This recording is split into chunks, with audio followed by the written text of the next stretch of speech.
요한복음 19장 30절입니다. 같이 읽겠습니다. 예수께서 신 포도주를 받으신 후에 이르시되 다 이루었다 하시고 머리를 숙이니 영혼이 떠나 가시니라. 아멘. 오늘 하나님의 말씀을 좀 나누기 원합니다. 다 이루었다. 다 이루었다. 예수님이 십자가에서 7 말씀을 하셨습니다. 그 중에 5번째 말씀이 다 이루었다입니다. 타임지를 만들고 라이프지를 만든 사람이 클레어 루스라고 하는 사람입니다. 그의 저서에 보면 이런 내용이 있다고 합니다. 한 사람의 인생은 한 권의 자서전이 아니라 단 한 줄로 기억된다입니다. 우리가 어떤 사람을 기억할 때요, 그의 자서전을 갖다가 쭉 열거하면서 기억하지 않는다는 거예요. 단 한마디로 그 사람들을 정의하고 그렇게 기억한다는 겁니다. 자, 예수님의 삶, 예수님의 사역도 역시 마찬가지입니다. 사복음서에 나와 있는 모든 말씀을 통해서 예수님을 기억하는 것이 아니라 그분의 삶을 단 한 줄로 기억할 수 있습니다. 그것이 무엇일까요? 오늘 말씀의 제목입니다. 다 이루었다. 다 이루었다. 예수님을 본받아서 살아야 하는 우리도요, 각자마다 이 세상을 떠날 때에 어떻게 기억되느냐라고 말할 때 예수의 제자라면, 예수의 삶을 사는 사람이라면 우리도 똑같이 다 이루었다 라고 우리의 삶을 종결지었으면 좋겠습니다. 그렇다고 한다면 예수님께서 말씀하신 십자가상에 이 다 이루었다라는 말씀의 뜻은 어떤 의미일까요? 첫째로 평안과 화해, 화평을 다 이루었다라는 뜻입니다. 자, 십자가를 통해서 하나님과 사람 사이에 죄와 허물로 생겼던 그 장벽이 허물어졌습니다. 그로 말미암아서 즉 예수의 피 흘림으로 인하여서 모든 것이 화평하게 되었다라는 사실입니다. 죄와 허물로 사함받은 사람은, 즉 하나님과 우리 사이에 예수의 피로 사함받은 사람은 누구든지 화평케 되는 은혜를 받게 되었습니다. 자, 우리가 생각해 보십시오.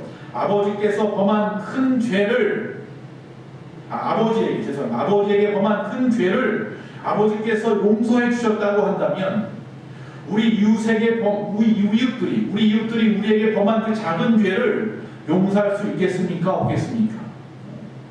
야, 내가 죽을 수밖에 없는 죄를 용서받았는데 아버지 하나님 앞에 우리 주변에 나에게 허물 같은 조그만 흠집 같은 죄를 갖다가 범한 그 누군가의 죄도 능히 용서할 수 있을 줄로 믿습니다. 즉 우리는 성경의 말씀대로 이제 모든 막힘담을 헐어버릴 수 있는 능력이 생겼습니다. 에베소서 2장 14절 그는 우리의 화평이신지라 둘로 하나를 만드사 원수된 것 곧 중간에 막힌 담을 자기 육체로 허셨다. 예수님이 십자가에 죽으실 때에 성전의 휘장이 위에서 아래로 갈라졌습니다. 하나님이 의도적으로 가르셨습니다.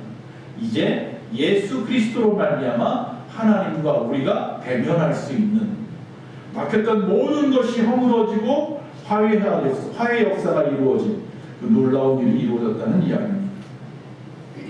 이것은 하나님과 우리만이 아니라 하나님과 사람 사이, 유대인과 이방인, 상전과 하인, 그리고 원수와 원수 사이에도 복음이 들어가서 화평케 되는 역사가 이루어졌습니다.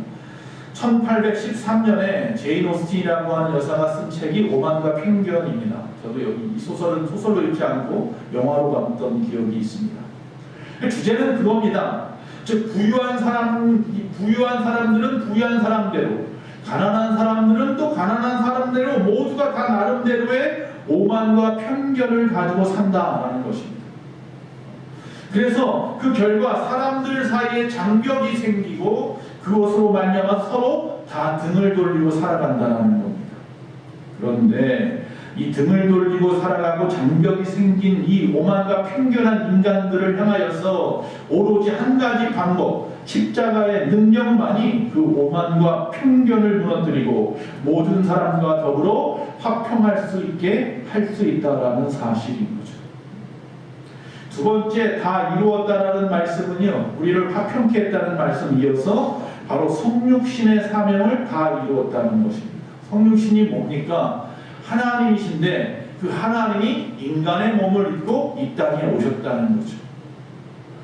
예수님께서 마리아의 몸을 통해서 아기 예수로 이 땅에 오셨습니다. 베들레헴에.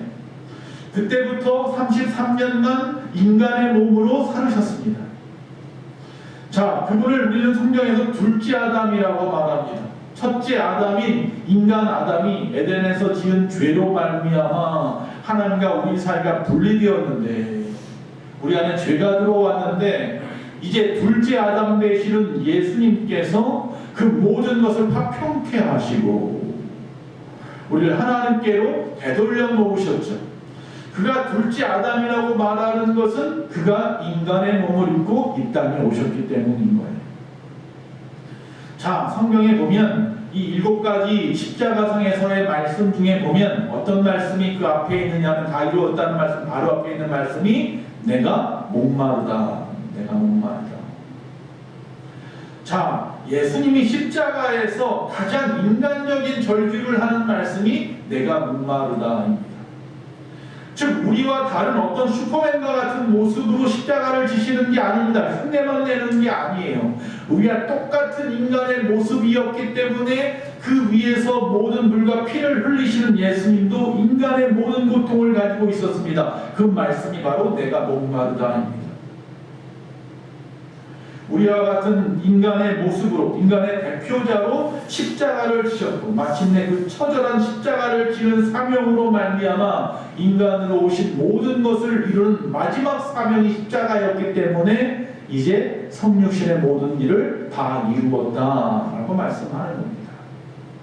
인간의 몸을 입고 한 마지막 일이 십자가에서 죽으신, 그가 부활하실 때는 이제 부활하신 몸으로, 영생하는 저 하늘의 몸으로 새로워지셨잖아요.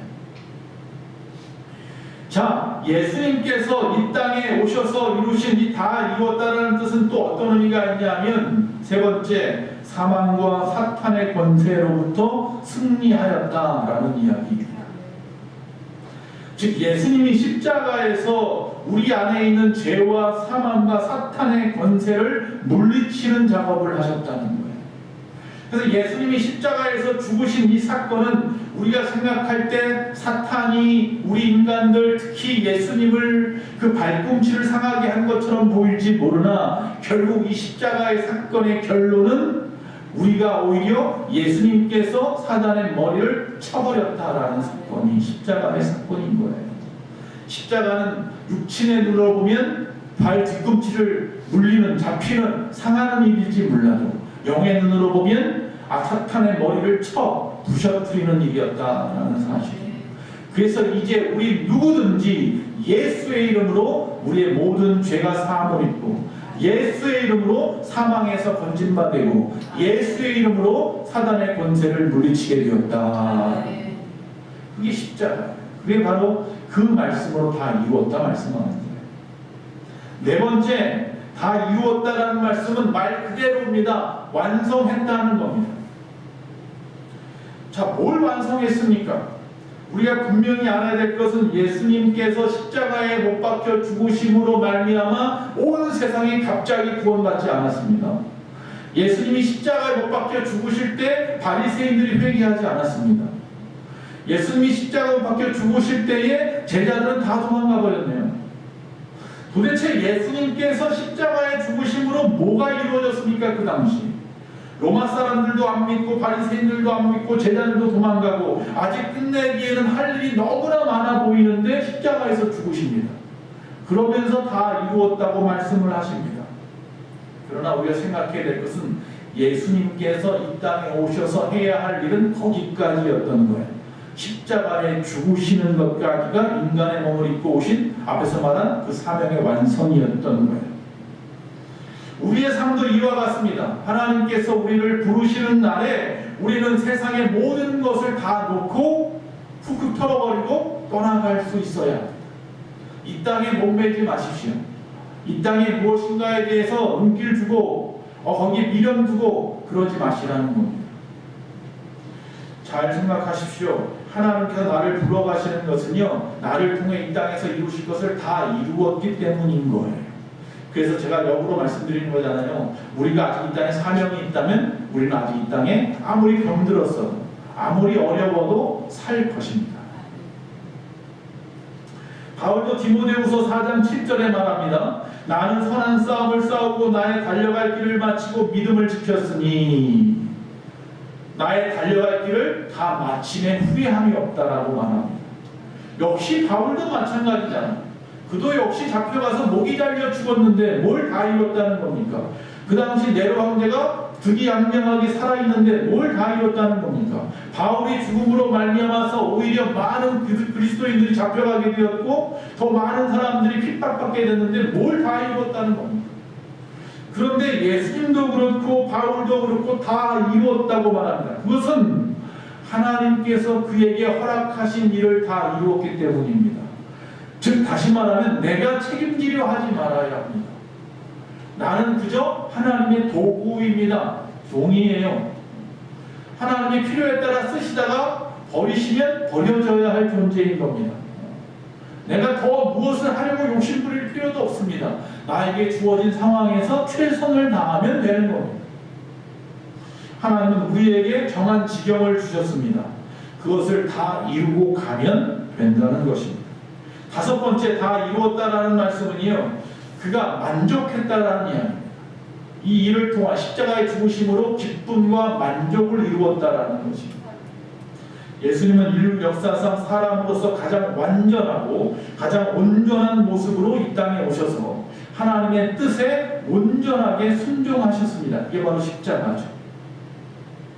마지막 순간에는 이제 하나님께 자신의 모든 것을 다 맡기시면서 전적으로 의탁하는 삶으로서 하나님 뜻에 순종하신 겁니다. 그래서 다 이루었다라는 말씀 이후에 하나님 앞에 내 모든 것을 다 맡깁니다. 내 영혼을 맡깁니다. 라고 말씀하시는 것은 이제 여기까지는 내가 할 일이었고 이제 하나님 앞에 이 구원의 역사의 바통을 넘겨드립니다. 라고 말하는 것입니다. 그래서 예수님이 죽으신 이유는 이제 성부 하나님께서 하신 일입니다. 죽으신 예수를 다시 살리시는 것과 또 그 제자들에게 성령을 부어주시는 일과 그들을 통하여 온 세계에 복음이 전파되도록 하시는 일을 하시는 거예요. 즉 악한 자들에게 자신의 모든 삶을 내어주시면서도 예수님은 그가 기쁠 수 있었고 만족할 수 있었던 것은 온전히 바통을 갖다가 하나님에게 온전히 전달했기 때문인 거예요. 그래서 만족하는 거예요. 그래서 십자가의 처절한 고통 가운데서도 기쁘신 거예요. 아주 무능력해 보이고 수치스럽게 보이도록 자신의 모든 것을 내어주었지만 그것이 하나님의 뜻을 이루는 것이라는 것을 너무나 잘 아는 예수님은 도리어 그 마음에 만족한다는 거예요. 그래서 다 이루었다라고 말씀하는 거예요. 죽기까지 하나님의 뜻에 순종할 수 있었기 때문에 만족하는 거예요. 그래서 이때 그 기쁨과 만족과 은혜가 그 이후의 제자들에게, 그 이후의 그리스도인들에게 넘어갑니다. 원형 경기장에서 초대 그리스도인들이 목숨을 잃어갑니다. 사자의 밥이 되고요. 그런데 어떻게 했다고 해요? 그들이 죽어가면서도 기도하고 죽어가면서도 찬송하고 할렐루야. 그곳에 있었던 많은 로마인들이 그것을 보고 처음에는 희락락하다가 두려워하기 시작하더라. 그들은 십자가에 비참하게 죽은 예수님의 모습이 오히려 그들에게 큰 힘이 되고 그들의 삶의 소망이 되어서 그들도 그와 같은 죽음 앞에서 도리어 기뻐하고 만족할 수 있었던 거예요. 여러분, 십자가에서 비참하게 죽는 사람에게도 기쁨과 만족이 있습니다. 할렐루야. 반대로 대궐같이 화려하게 죽은 사람도, 그런데 살면서 죽은 사람도 절망과 탄식이 있습니다. 우리가 받는 이 기쁨과 만족은요, 세상 사람은 알 수 없는 것, 이해할 수 없는 것인 줄로 믿습니다. 마지막 다 이루었다는 말씀은요, 영원한 안식으로서, 즉 다시 말하면 영광을 말하는 것입니다. 하나님의 뜻에 순종한 자에게 주시는 하나님의 은혜가 있습니다. 오늘 말씀해 보니까 예수님이 죽으심으로 끝나지 않잖아요. 죽으신 후에 부활하셨잖아요. 하나님 우편에 가셨죠. 그 영광의 보좌에서 계십니다. 그 영광의 보좌에 계신 그분을 바라보는 우리 모두에게도 부활과 그 안식의 영광이 있는 줄로 믿습니다. 그래서 다 이루었다고 말씀합니다.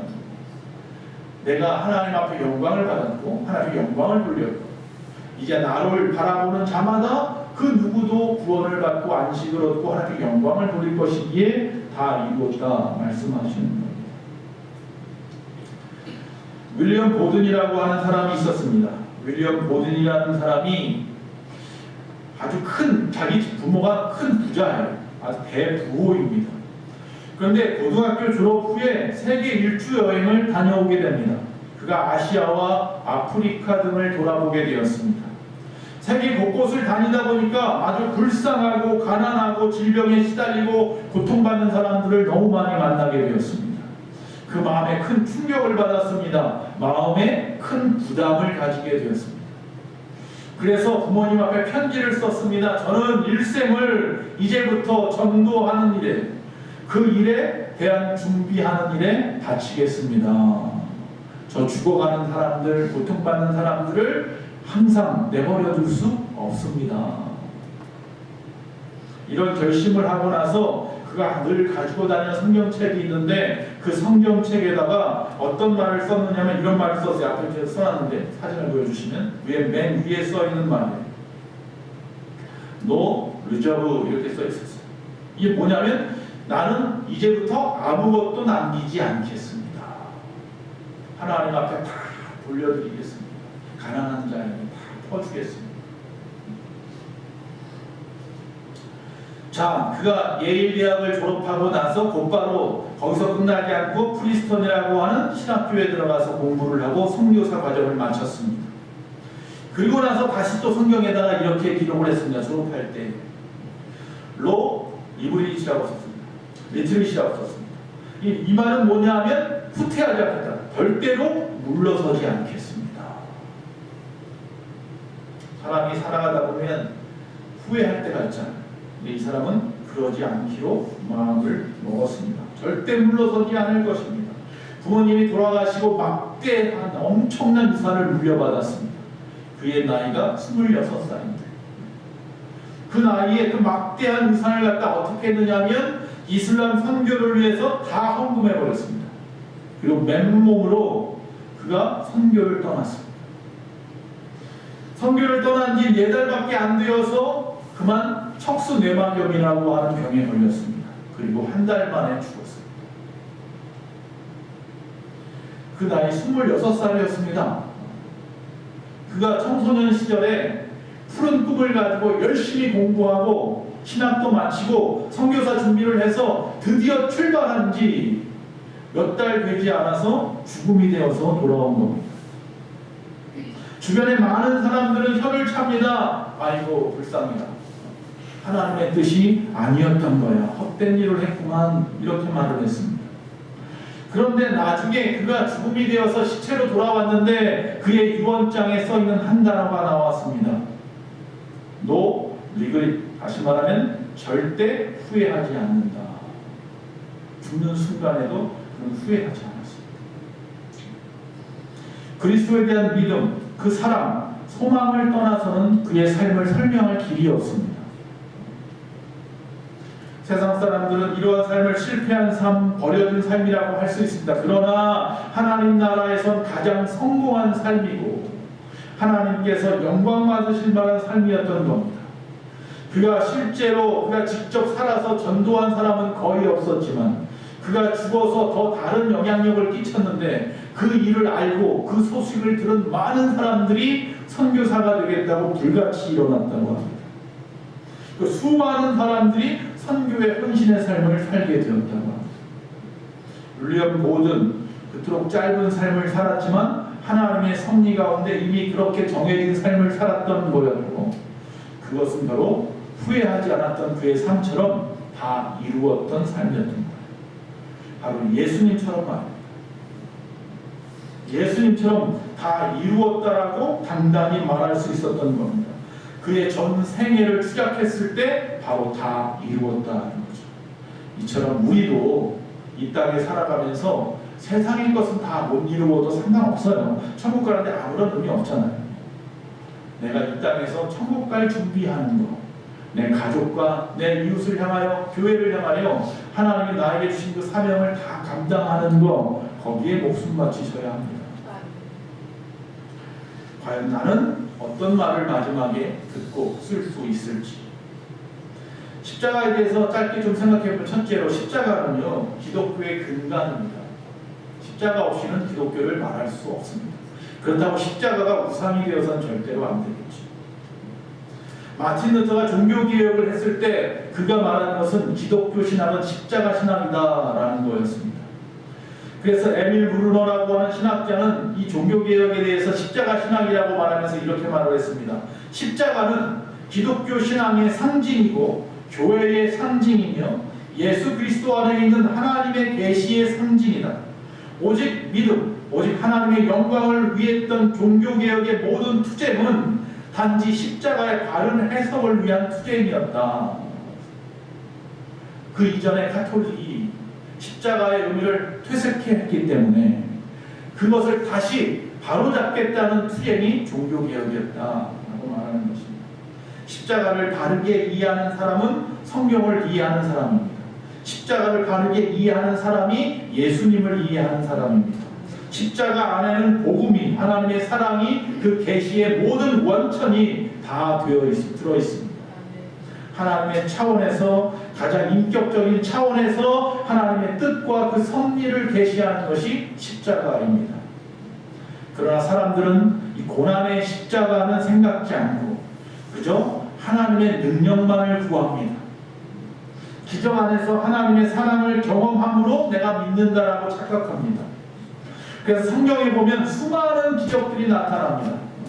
출애굽 때 10가지 기적이 일어났습니다. 홍해가 갈라지는 기적이 일어났습니다. 여리고가 무너지는 기적이 일어났습니다. 태양이 멈추고 안진뱅이가 일어나고 시각장애자가 눈을 뜨고 죽은 자가 살아나는 기적이 일어났습니다. 그런데 성경에 보면 그런 하나님의 능력과 하나님의 기적을 수많은 사람들이 경험했음에도 불구하고 그들이 그래서 신앙생활을 잘했더라라고 하는 이야기는 한 줄도 없습니다. 단지 뭐라고 되어 있냐면 깜짝 놀랐다가 전부입니다. 하나님이 하시는 그 놀라운 기적들을 보고 이 어찌된 일인고 하고 깜짝 놀라는 게 성경의 전부입니다. 기적을 보고 구원받습니다. 기적을 봤다고 변화되지 않는다는 거예요.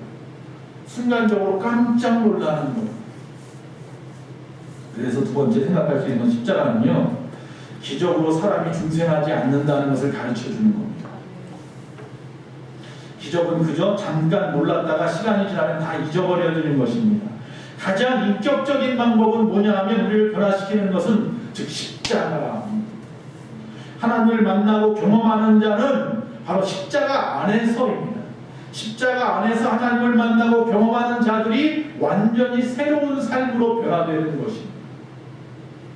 십자가에서 완성되었던 사랑의 극치에 내 마음을 빼앗겼을 때에 감동이 일어나는 것이고 변화가 일어나는 것입니다. 세 번째, 십자가는 율법의 완성입니다. 구약 전체 율법을 단 한마디로 요약하면 위대한 계명입니다. 다시 말하면 마음과 뜻을 다하여 하나님을 사랑하라는 것이고, 둘째 되는 계명은 뭡니까? 내 이웃을 사랑하라. 하나님을 사랑하는 것과 내 이웃을 사랑하라가 성경 전체에 나와 있는 계명입니다. 예수님이 그렇게 말씀하셨고 예수님 앞에 왔던 그 젊은 청년도 그렇게 말을 했습니다. 서기관도. 즉 하나님을 사랑하고 이웃을 사랑하는 것이 바로 율법의 완성이라는 것이고 구약의 완성이라는 건데, 그 구약의 완성이라고 하는 그 하나님 사랑, 이웃 사랑은 예수님께서 십자가에서 완성하셨습니다. 즉 십자가는 율법의 모든 것의 완성인 거예요. 자, 십자가에서 주님께서 죽으십니다. 그가 십자가에 죽기 직전에 겟세마네에서 하나님 앞에 핏방울처럼 기도하면서, 땀방울이 핏방울 되게 기도하시면서 하신 말씀이 있습니다. 내 뜻대로 마시옵고 하나님의 뜻대로 되기를 원합니다. 하나님 마음대로 하십시오. 하나님의 뜻이 이루어지면 나는 그것으로 만족합니다. 하나님 사랑합니다. 또한 우리 인간들을 사랑하셔서 구원하시려고 십자가를 지셨습니다. 십자가에 달려서 모진 고난을 받으면서 자신 몸 하나 감을 수 없는 상황 속에서도 끝까지 그 아래에 있는 우리 한 사람 한 사람을 구원하시려고 사랑하시려고 몸부림쳤다는 사실입니다. 보편 강도를 살리셨습니다. 그 밑에 있던 백부장이 변화됐습니다. 대신 십자가를 졌던 구레네 시몬이 변화됐습니다. 여러분, 그뿐만이 아닙니다. 한 사람 남아있었던 그 제자, 바로 요한에게 자신의 어머니를 부탁하기까지 합니다. 표도 사랑입니다. 이처럼 십자가 위에서 하나님의 사랑, 이웃 사랑을 완전하게 이루신 분이 우리 주님이십니다. 그래서 카톨릭에서는 성호를 그렇죠. 하나님과 나, 이웃과 이웃, 그 사랑이 하나 된 것이 뭐예요? 십자가. 십자가는 하나님의 계시의 완성이고 하나님의 율법의 완성이다. 아니, 우리에게 율법을 주셨는데 하나님이 이루셨어요. 우리가 그렇게 살라고 말씀하시고 우리가 그렇게 살지 못하니까 십자가에서 그 모든 것을 이루셨다라는 사실을 기억해야 합니다. 그래서 십자가는 사랑의 극치인 거예요. 우리는 이 진리를 깊이 인식하고 매일매일 살아가야 합니다. 이런 십자가 사랑에 깊이 접촉된 자가 그 심령이 변화되는 겁니다. 우리는 기복의 신앙이 아니라 표적의 중심의 신비주의적인 신앙이 아니라 십자가 진리 중심의 신앙으로 살아가야 할 줄로 믿습니다.